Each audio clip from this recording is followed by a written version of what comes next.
Sheldon back. Go ahead and get started and we'll do the introductions. Thank you for coming this evening.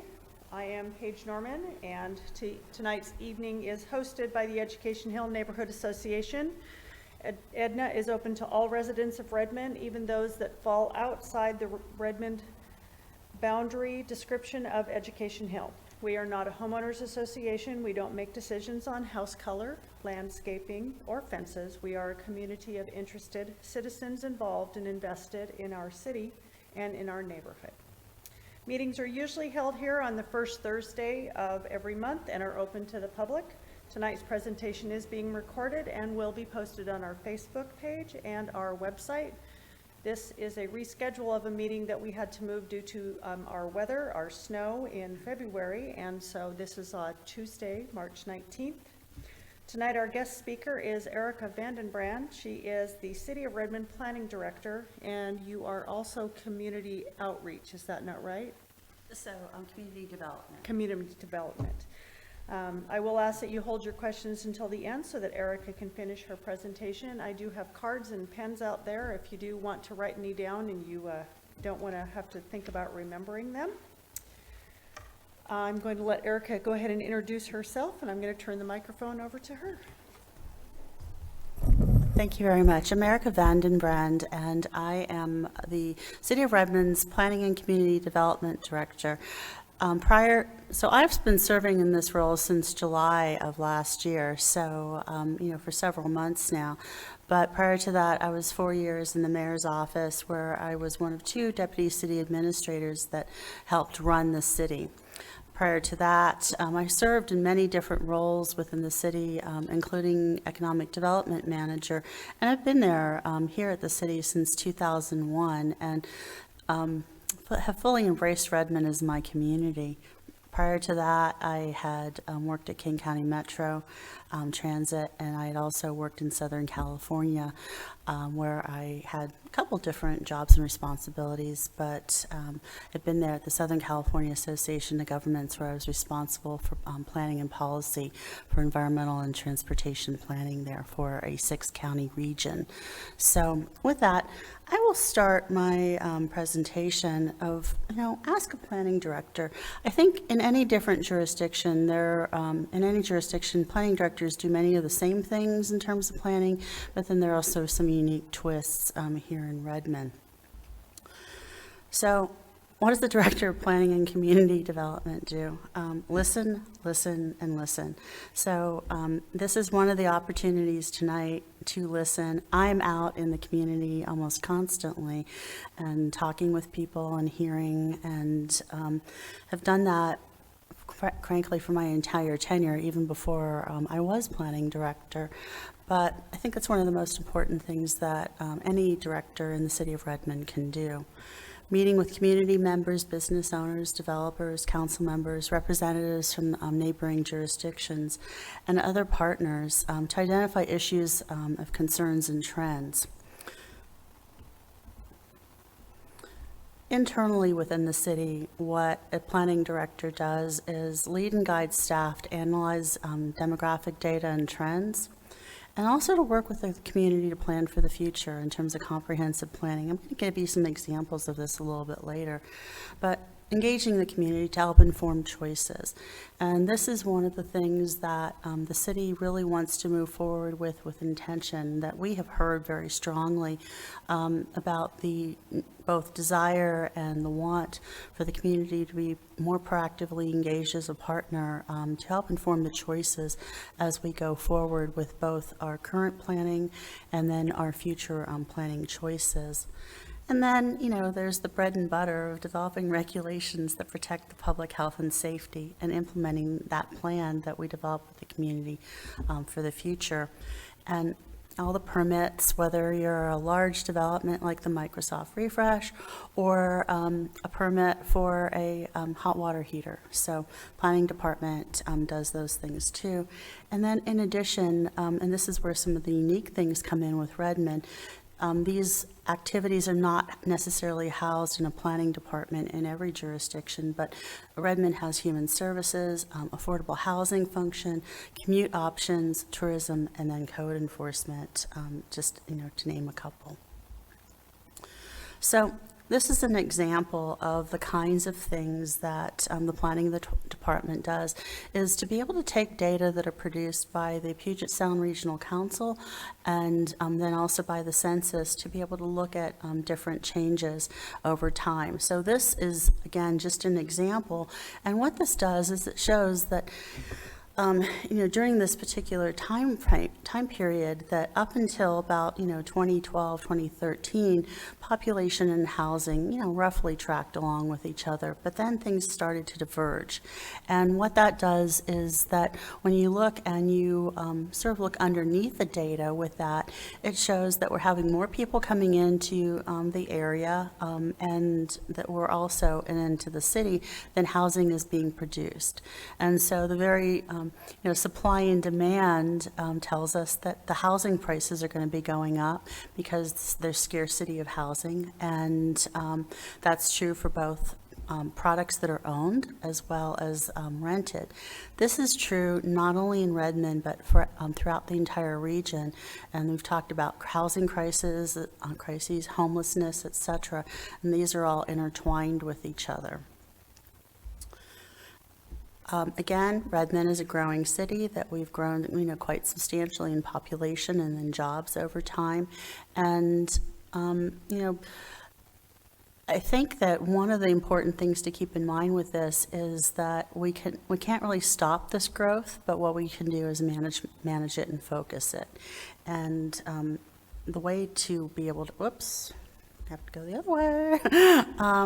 Way to be able to go to do that is to be able to engage with the public. And so Redmond has a number of different neighborhoods, as is identified here. And in the past, I would say that in the early 2000s to mid 2000s, we had done a lot more outreach and focus groups, etc., and more active, engaged planning than we had more recently.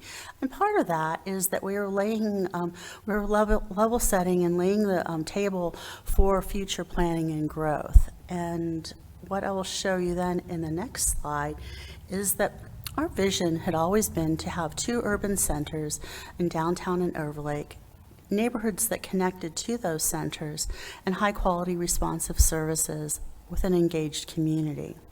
Now with that, how did we come to that vision, if you will? There's a long legacy and history that kind of got us to this place. So in 1990, the Washington State Legislature had passed the Growth Management Act, and essentially that there was a growth boundary put around the area, and that Redmond is actually at the edge, of the growth boundary. And so just, a little bit ways down the road, is the boundary between Redmond, incorporated Redmond, and then unincorporated King County. And so from a macro standpoint, the growth in terms of housing, jobs, employment would be, people would be focused in the urban areas. Here in Redmond, we chose to focus that growth further into 2 urban centers in downtown and Overlake, and then in turn preserve single-family neighborhoods. So it's these kinds of things that a planning director does, is that whenever the community says, these are our values, this is our value set, then it's how to be able to make that work. So as we go forward in time, there's a 2004 comprehensive plan update that really tried to get at the heart of all these things, and a lot of planning that had gone into into place over there, and a companion transportation master plan that essentially said, okay, if the community's wants and desires is to focus the growth into 2 urban centers and preserve our single-family neighborhoods, we need to have a transportation plan that supports that, and growth patterning that works along with that. The unsaid piece in all this is that in order to get all these different pieces to work, that we can't, I guess the thing to bring forward. I mean, I know there are at least some of folks in the room that remember that there was a strong sentiment at this point. Didn't want to have highways going through, excuse me, throughout Redmond that took people from other places through Redmond and to other places. And there's a very strong sense of trying to preserve the city of Redmond as a very walkable, very livable place and community that was green in nature, et cetera, and preserved that single-family character in the neighborhoods. That then led to a series of other decisions in terms of a downtown east-west corridor study, where it then led to the conclusion to connect the downtown grid, and then also to decouple the couplet as we see it today on Cleveland Street and Redmond Way, and that these things would help create that walkable, more livable community and city. 2013, our transportation master plan was updated, and then we still are looking forward to that 2030 two urban centers and connected community vision. So these are some schematics of what, in those past years that we had envisioned both downtown and Overlake to be. You see that on the right, we had always anticipated that light rail would be coming to the community. And again, with Marymore Village, it's not another urban center, but it is a small urban village, because by having light rail coming into downtown, there's also a light rail stop and station in Marymore Village. So the orientation of the land uses around that to be able to accommodate and support that, that's also part of that linked vision, townhomes, and then preparing for light rail. Now, this is kind of a little bit of a walk down memory lane. And so on the left-hand side, this is a view of the Lionsgate area from City Hall. And then again, on the right-hand side, it's the same, almost the same angle, but you see that there's been more development that's taken place immediately across the street, as well as into the distance. This is what the Redmond Central Connector Corridor used to look like whenever it was known as the Burlington Northern Railroad Corridor. And it's having this kind of vision that these are the kinds of things that a planning director helps work with the community to do, to try and envision what this more navigable, more pedestrian-oriented space on the right-hand side would look like, as opposed to a set of unused railroad tracks going through the middle of town that served as a barrier for people to be able to cross to and from Redmond Town Center and then the businesses that were across there. Again, this is from the past. So in the area that we see on the right-hand side, where we see the vista, where people have the ability to live and so forth, this used to be old T&D feed site, where it's an old feedstock. And then when that went away, it was demolished. It was essentially a large hole in the ground, and so it's from a community vitality standpoint, it's trying to have vision of what could be, as opposed to preserving what is there, in place on the ground. And it's not something that, a planning director or planning staff does by themselves. It's working together with the community to develop a consensus and to develop a vision of what that future would be. I remember when I first came to the community that people were, here in Redmond, people were so thrilled that we were getting a Target, and that we had just opened Redmond Town Center, because we'd be able to buy, a variety of goods and so forth in the area that heretofore we always had to go to Bellevue or up to Overlake Sears to be able to get. Again, Sound Transit. Coming, and we'll have 4 Sound Transit stations. It's it's some of the most that any community of our size has in the entire region. And in 2023, in Overlake, the Overlake Village Station, Redmond Technology Center Station, which is at Northeast 40th Street, and then Southeast Redmond and Marymore Village in downtown by 2024.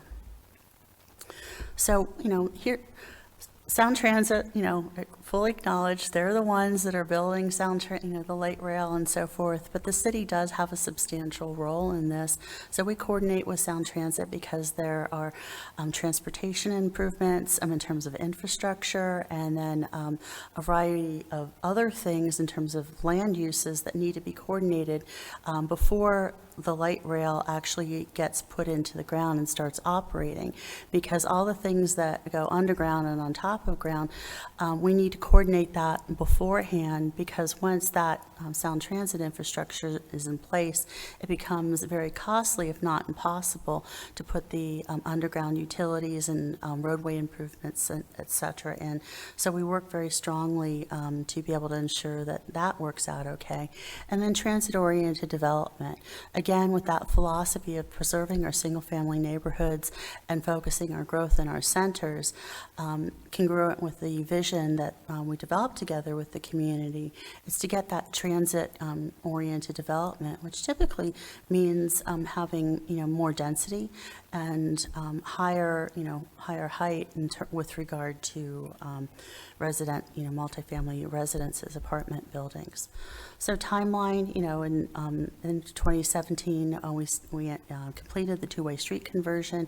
2018, we opened the downtown park. 2023, light rail will come to the community and, to the Redmond Technology Station, and then over Lake Village, and then to Marymore Village and downtown in 2024. It's having that vision, working together to get all the pieces to be able to put together in time. Now, I mentioned that Redmond does several things that are a little bit different, than many other planning departments, so that from our economic development standpoint, we work with a variety of entities, which include Greater Seattle Partners at the regional level, One Redmond at the local level, and neighboring jurisdictions to be able to help small businesses to help change the world from Redmond. We also have our code enforcement, and so one of the easiest ways, if there's an issue that people identify, is to use the Your Redmond app, which, and it's also available, similar type of infrastructure on the city's website. It's like, there's on the very front page. Then, with regard to homelessness, we contract out. We have a homeless outreach coordinator, and so that that individual helps with homelessness and getting people the services they need, and so to get folks off of from not having homes into healthier housed situations with the human services they have. The City of Redmond and Redmond's Planning Department contracts out with a variety of human services entities to be able to provide those services that people in need have. In addition, we have the Experience Redmond Tourism website, and so, excuse me, this is something that's done with the lodging tax, and so it's to accommodate the tourists coming to the area, and also helps with community festivals like Derby Days, Redmond Lights, and so on. And then lastly, Redmond was a pioneer with this, but it's now become much more the norm for jurisdictions to support using different incentives for alternatives for carpooling, biking, walking, taking the bus, etc. So, this is an example of the then and now, so 1967 to now. A planning director, along with the community, needs to have the vision to see around the corner, if you will, into the future. And it's not something that a planning director does on their own. It's done in concert with the community, with council, with staff, with the mayor, with regional stakeholders, etc. But, it's looking into the future to see what could be and what might be, and helping fashion and shape that. So with that, I'd be happy to answer any questions and field anything you have to ask.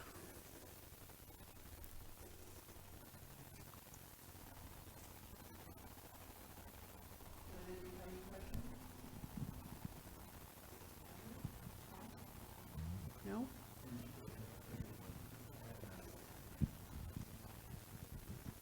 So Redmond definitely has an affordable housing crisis right now, but there's also another crisis that no one has really thought about or is talking about, and that's the affordable commercial space crisis. What plans is there to help small businesses find affordable commercial spaces? You're entirely right. So, I think that just like people have been dislocated with the cost of housing and so forth, what we're seeing is that some businesses are being dislocated too through basically the laws of economics. And so what we have done as a city, we've done two different things. So one thing that we've done is that with our work with One Redmond, we've asked them to put together, and they have a specific relocation effort and package.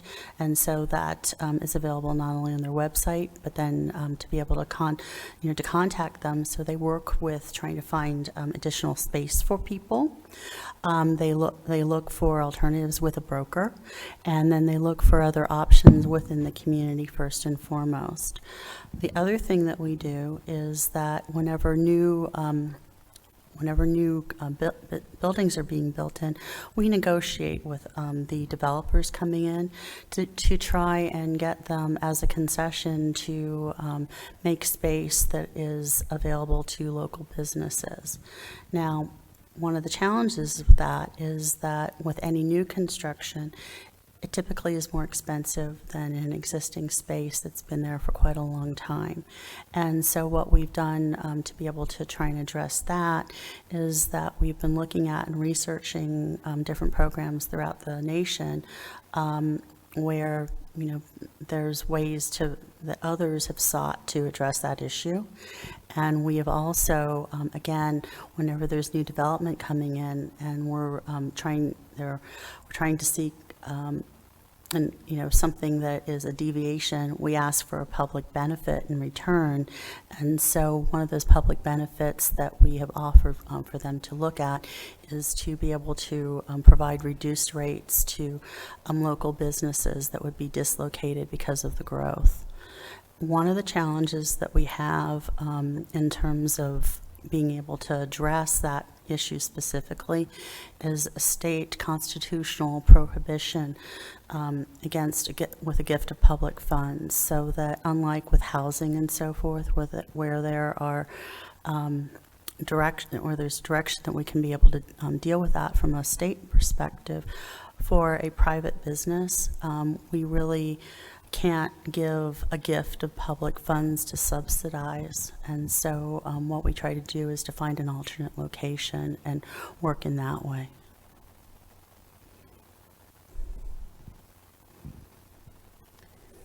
All right, I have a couple of questions. Walk us through the steps as best you can from when a major developer purchases a spot of land, let's say where the Pony Express in Midori and that little spot there. So from the point in time that they purchase that land to the point in time when they're actually building and then ready to move in. I realize that they vary from space to space, but let's just kind of take that one kind of where it is and kind of walk us through how the planning department gets involved in that, and how citizens can get involved in that, and that whole picture.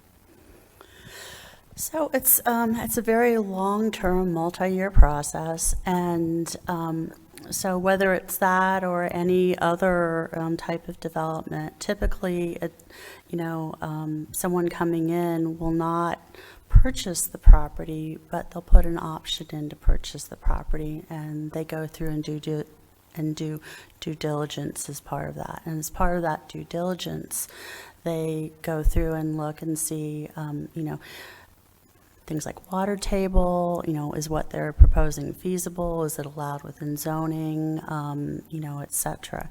If it is a development of the scale like you're talking about, then they also have to consider other financial factors because they're existing leases. And so sometimes, sometimes they will ask, what other spaces are available in the city where, some of these businesses can be relocated. Other times they won't, but then, tenants get a wind of that, and then they ask us. But in terms of the planning process, folks come in and then they ask kind of what if questions, kind of, what people are doing here. And so what if, what if, what if, what if? And depending on the magnitude of the project, so sometimes things are just, a relatively simple tenant improvement. And so it keeps to the interior of the walls. Other times it is, okay, here there's, what if we did this? What if we did that? And then whenever they get to a point where they say, okay, this really is something that we really want to make a go, they can go one of two pathways. They could go through a formal prep process, which is meant to, and then they pay a fee to be able to do that. And through this prep process, there's a series of meetings that they have. It goes through 30, 60, 90% design to try and get things to a place and space where the permits, whenever they actually apply for permits, are approvable. That's pathway one. Pathway two is to actually go through a permitting process so that they get a consecutive set of permits through that, and without, kind of like working through all the pieces together. So, those are the two pathways. Now, in terms of whenever the, the public's notification of that, it's whenever they come in and take a formal action. And so whenever they actually apply for formally going through, getting a permit, or whenever it gets onto the land use notice, application, whenever things start going through the prep process.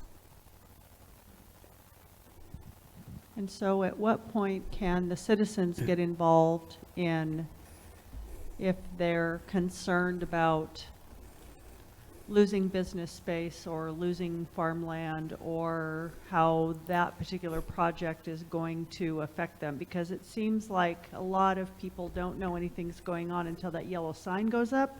And then there's really only 14 days from the point that sign goes up until there really isn't any more access for that. So how do the citizens get involved? How would they have their voices heard? How would they be able to be part of that process? So I can't recall the exact date, but there was a wonderful presentation that one of the people on my team gave, Sarah Pyle, and it pretty much showed level of influence that the public would have in making choices and decisions, and then as time went on, that it skinnied down over time. So the public has the greatest opportunity to be able to make, to influence both policy and to influence choices, etc., early on in the process, during the comprehensive planning process, and whenever things get zoned. And so that is the place of maximum influence. We get to an interim space then when rules and regulations are being developed. That is a place and space of influence there also. It's more medium and so forth. But by the time that the yellow signs go up, it's sort of like, it's really what kind of icing are you putting on the cake, as opposed to should the cake be there in the first place, because all those decisions have been permitted and allowed prior to that. And that's probably the greatest point of friction with the general public, and having clarity of understanding that, because it's like, whenever the bulldozers show up, that's when people pay attention, because it's right in folks' faces. But unfortunately, that's also the point where you can help shape things on the margins, but not the major things.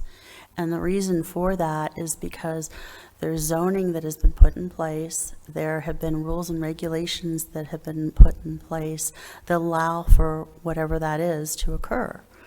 And it's, I understand it's a point of frustration, but it's also the reality.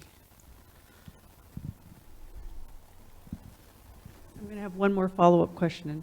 So for the citizens to get involved in the zoning process, how do they educate themselves so that they would know that these items are coming up, so they would be able to know where to show up, how to communicate, to kind of educate themselves in those ways? Good point. And so I don't have all the specifics for you yet about that, but we're about to, when I say about, several months from now, to launch into a long lead up to another visioning for what 2050 is going to look like. And so as part of that process, we're going to be working, with a communications team and with the community to, with communications team to reach out to the community to maximize the level of involvement. So just like in the slide presentation I showed you tonight, first step in that is going to be looking at data, looking at where things are at right now. Second step in that is to be able to have conversations about values. What are people's values in terms of, where things are at now, where when we look toward 2050, do we see, the community being and so forth. And the reality of it is that most of us will continue to have children who will want to live here.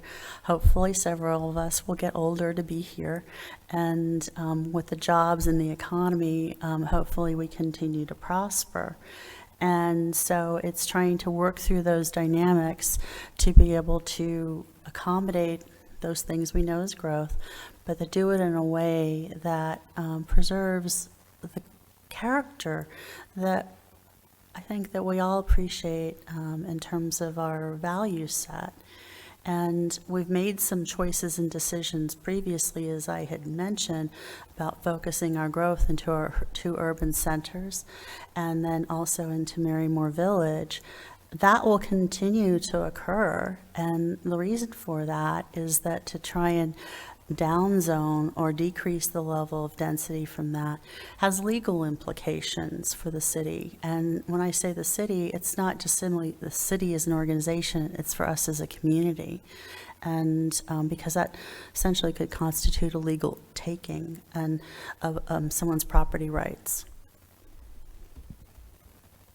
Since you said that the planning department has code enforcement, can you give us any information about the questionable land use on 178th Place and Northeast 76th right across the Sammamish Montessori School? I can.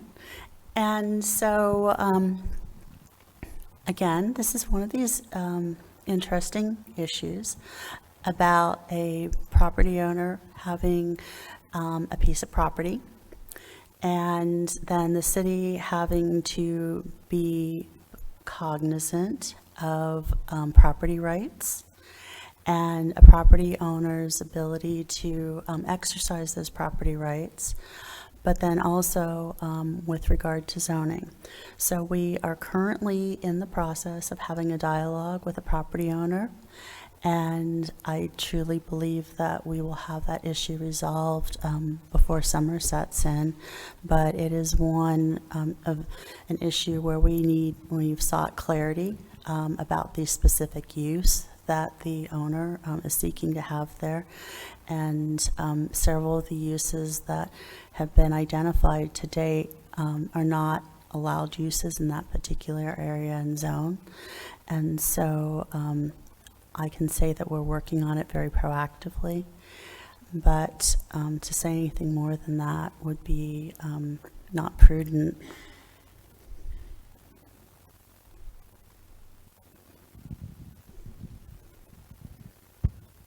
So to follow up on Paige's question about educating the public about upcoming developments,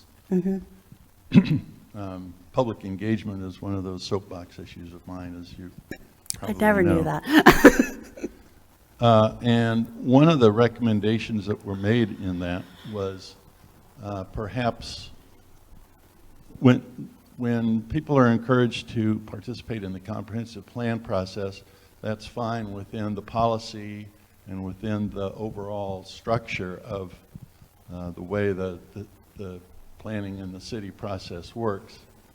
But before the bulldozers show up, the community actually has a chance to get an idea about what the design of an individual project looks like by going to the design review board where these projects are brought forward.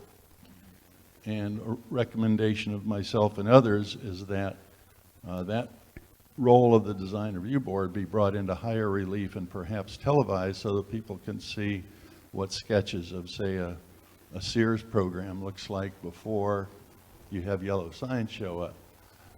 I have found it to be a very helpful place to get an idea of, as a preview of coming attractions, but I don't know how widely appreciated the role of the DRB is by the public, and if there's anything that you might be able to do to enhance that, I think it would help in educating the community on upcoming developments.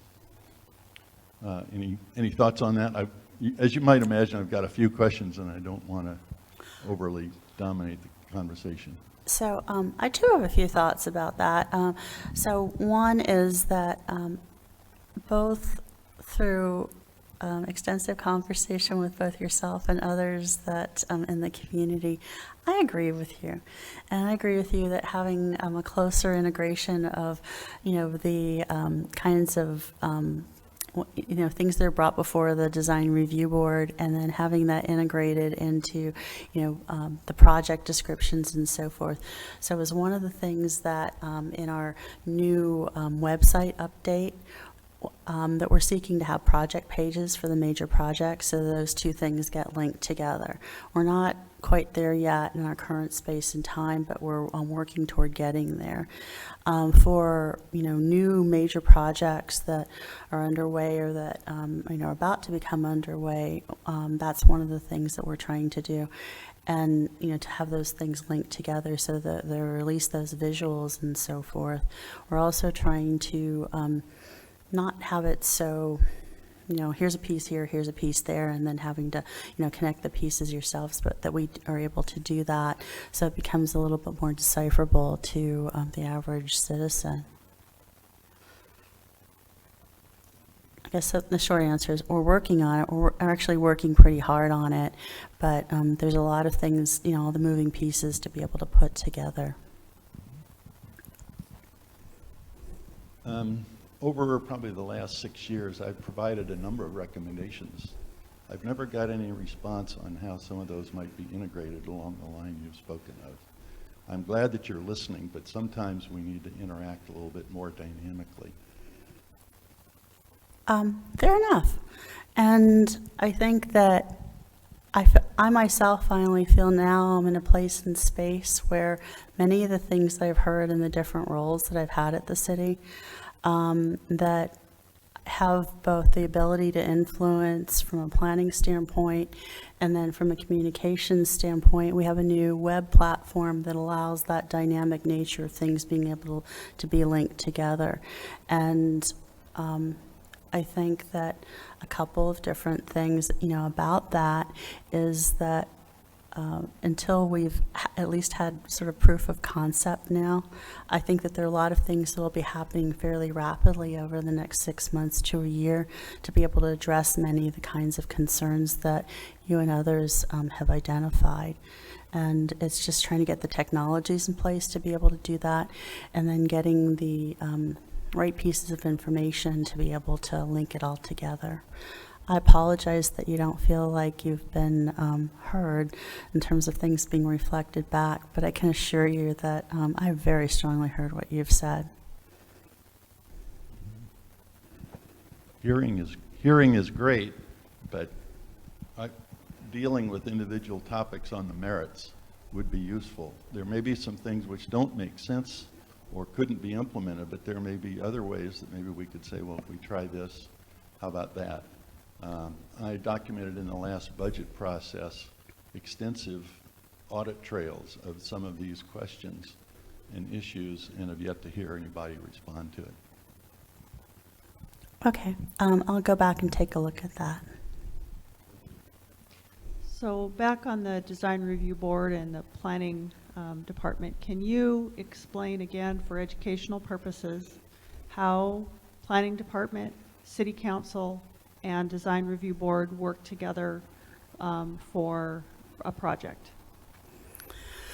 So council sets the parameters of guidance, et cetera, through ordinances and basically, you know, it's the framing over there. Staff then navigates within that with regard to, you know, looking against benchmarks, you know, specific standards, et cetera, with regard to a particular development and so forth. Any deviations from that, though, or any changes, and how something is looking, every project then needs to go before the design review board. And so that group of individuals weigh in. And that group is composed of a mixture of both folks with an architectural background as well as your average citizenry. And so we get, you know, several different, you know, looks at it, et cetera.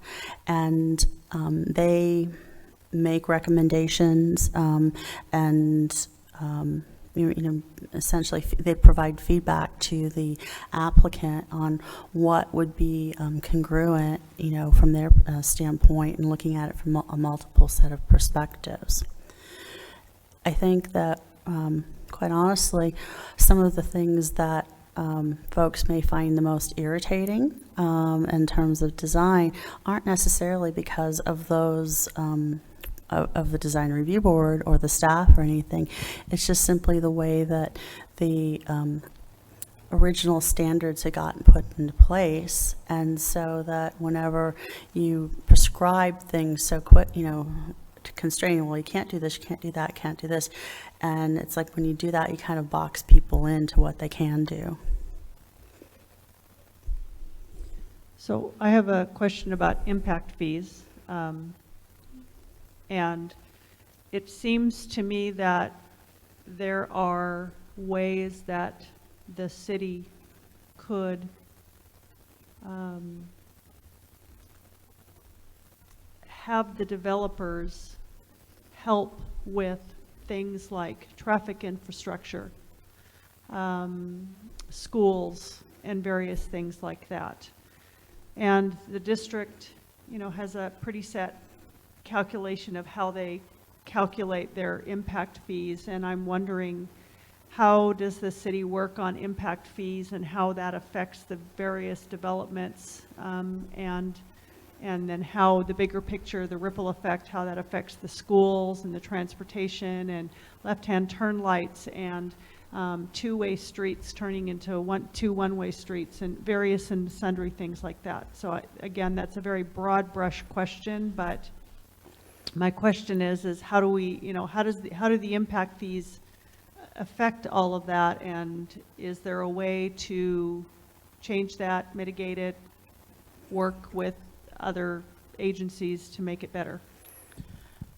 So that is a multifaceted question. I will try to give a multifaceted answer. I'll deal with the easy part first. So the easy part first is that the city, the school impact fees is just, the city acts simply as a pass-through entity, so that the school districts are the ones who determine the impact fees. And so we don't set that, and but we are required to be able to, you know, give full notice, notification, et cetera. So we really don't have a lot of influence. I mean, we don't have influence or sway within that, except insofar as, you know, anyone else in the community does. Now, with regard to other impact fees, the city levies 3 impact fees, one for transportation, one for parks, and then one for fire. And by law, these impact fees can only be used, you know, can only be levied, you know, charged again for new development.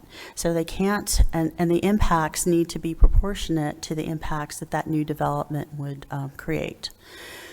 So, in identifying the impact fee, so that the city goes through, and through our transportation master plan, we do long-range planning with regard to that. We have a series of transportation infrastructure, projects, et cetera. And impact fees can only be used for capital projects. They can't be used for ongoing operational activities. So, that's another distinction. The city council also has a policy of full cost recovery, and so that is something else that we do, so that whenever we go through and there's a fairly complicated set of analyses that are done to be able to identify mobility units that of supply through our transportation master plan at any one given time. And then whenever a project comes in, the units of demand are then identified, and essentially that is that proportion of the cost is the proportionate share of the cost, with regard to that, and that's how essentially impact fees get identified. And so there's a very direct correlation, one-to-one, so that growth is paying its fair share of the of the infrastructure improvements, et cetera. Where operational changes come in, et cetera, whether it's timing of lights and all the rest of that, that's something that we all throughout the community bear the burden for. And that is also something that the state has, because the state does not allow us to use impact fees for ongoing operations and operational purposes.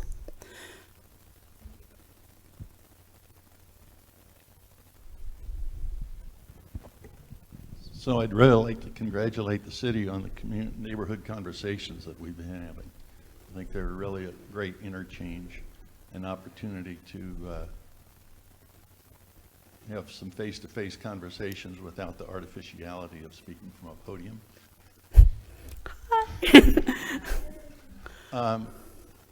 At the last one I attended, I asked the question of the council: would you rather have someone come and speak to you in one of those less formal environments about issues of concern, or would you rather that they spoke from the podium where it is recorded and hopefully actions could be directed thereafter, and it would be a matter of public record with video and all that?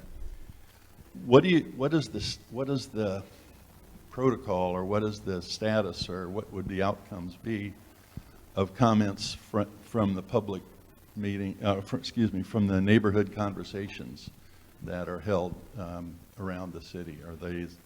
Are they nice to knows, or does action result from that? Can you give us a sense for that? So, am I clear? what? Should I restate, or do you understand what I'm No, I understand what you're saying. So I would say that, I guess a couple of different things. So one, the conversations are primarily those between council and then the community, and that's the way, the intention behind them. That having been said, when there are issues to be followed up on, those then get communicated to staff. So if it's a specific issue about, there's a barking dog happening over an X, then, that gets given to staff. It's like, follow up on this, and then things are followed up on. Other things, there's actually on the city's website, there's a list of issues that are identified in the meetings, and answers to those, and that were communicated out. Yeah.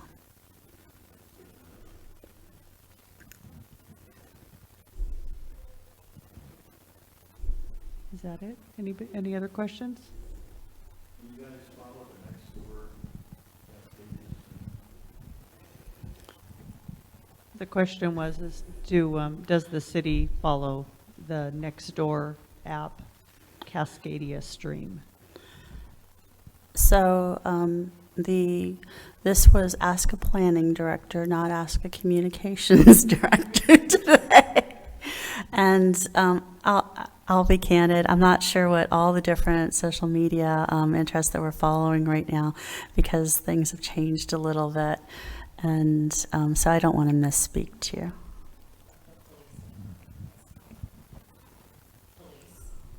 Yeah, I've seen police on it. There's a pretty robust string right now, largely started from Bellevue, on the number of residences in the Overlake neighborhood.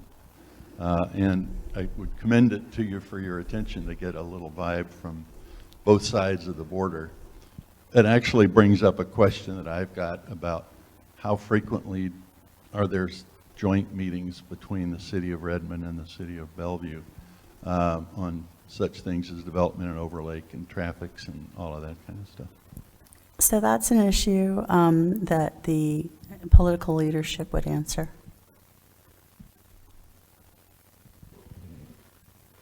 I just, I'm not the one who schedules that. I don't know off the top of my head. Well, we actually meet fairly frequently with staff, depending on, various issues. And so just this past week, I've met with, various Bellevue staff, 3 times, and we're only, 2 days into it. And, that's just myself. But, there are, more informal ways than there are formal ways. And, it's one of the things that our new so we just recently hired a new deputy planning director, Carol Helland, who comes from the city of Bellevue, and that is one of the things that we both are interested in trying to work on, is to work on the collaboration between the 2 jurisdictions at a planning level.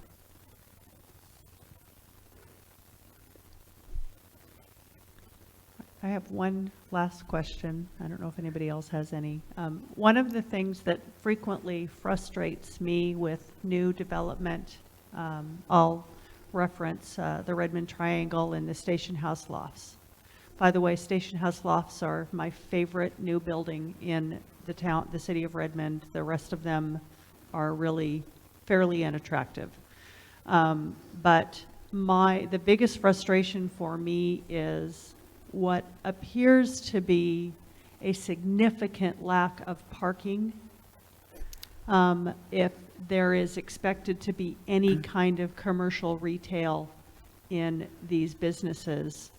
And I'm curious if that is a zoning issue, a planning issue, design review board issue, a combination, or how that kind of works into it, because it doesn't quite seem right to have nearly 300 units in those 2 spaces and about 300 parking spots when you expect, when the expectation is that people will be coming from Education Hill, hopefully, to shop there, because I'm not walking down the hill, or for me to park in other areas if you want the other neighborhoods to be coming into that downtown area. And so I'm trying to understand how the calculations and the math get done on that, so that I have a broader picture on it.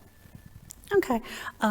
So there's, I guess, a couple different things. So one is that we're currently going through and doing our 3rd study of a downtown parking study. And so what we have found to date in the first study was that there's actually far more parking spaces than there was demand for this. This was years ago.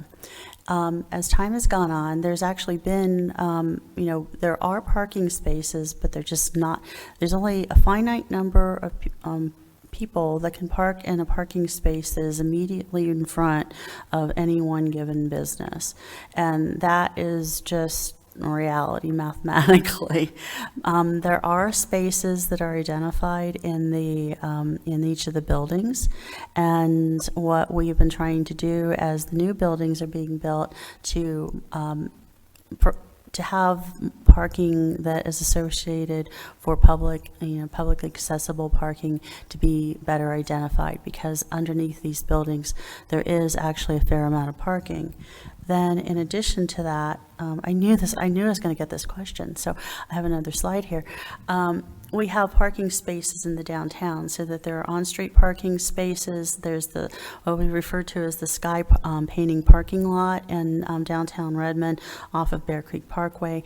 And then there's also the 160th Street parking lot, which is near the City Hall campus, so that there's parking over there. And we have also been working with local property owners to try and monetize their parking. And so that instead of saying, no, this is exclusively my parking, you can't park here, and you go and like, there are no cars there, to have a level of sharing that occurs. And so to create a marketplace for parking.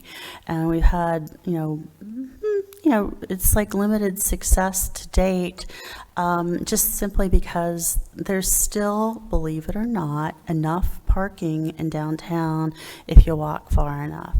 And I know people don't want to believe me, but we have facts. We have information that we've gone through, and with a consultant to go through and, again, to analyze and assess and count and evaluate. We also have census data and looking at Department of Licensing data about vehicle ownership of folks that are in, downtown and the urban centers, and then also in Overlake.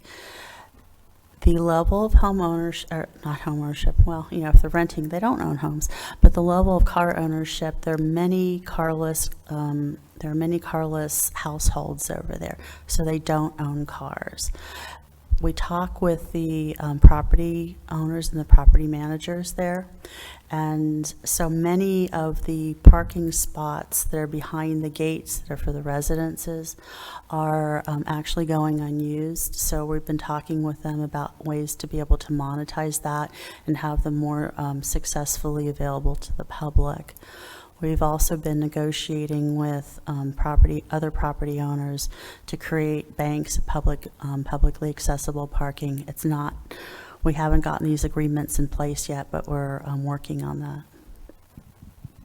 I just have a couple of questions to just follow on. Is there a definition that you go by what a parking spot is? And is there a complete count on the parking spots in downtown? I'm sorry, could you repeat that again?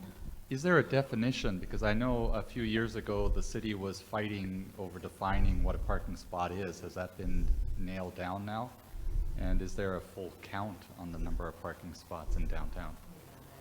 The measurements, because there are certain car parking that would work for a smart car. Is that one parking spot? Most people don't drive smart cars, they drive bigger vehicles. And it's also, maybe this is the third question, is the number of handicap spaces, how many are there available? Oh gosh, okay. So I don't know how many handicap parking spaces are available off the top of my head. However, what I do know is that we recently have gone through an inventory and have identified additional handicap parking spaces to be handicapped accessible, ADA accessible, and so that when we get finished striping and going through those improvements, that we'll be compliant with that. Now, in terms of other parking areas, etc., I too have felt the pain of like, is that really a parking space or is that a closet? And so one of the things that as the newer buildings have been built, that we're much more focused on having standards being addressed, and that it's not smart car parking. I think what we're finding too is that the folks in the community that are building and constructing, that the notion of having, multiple compact spaces that no one feels that they can park in, doesn't serve their interests either. So the market, as well as our efforts to get consistency across that, I think are, we're seeing, significant change in more recent times. I can't change the past. I can only change the future.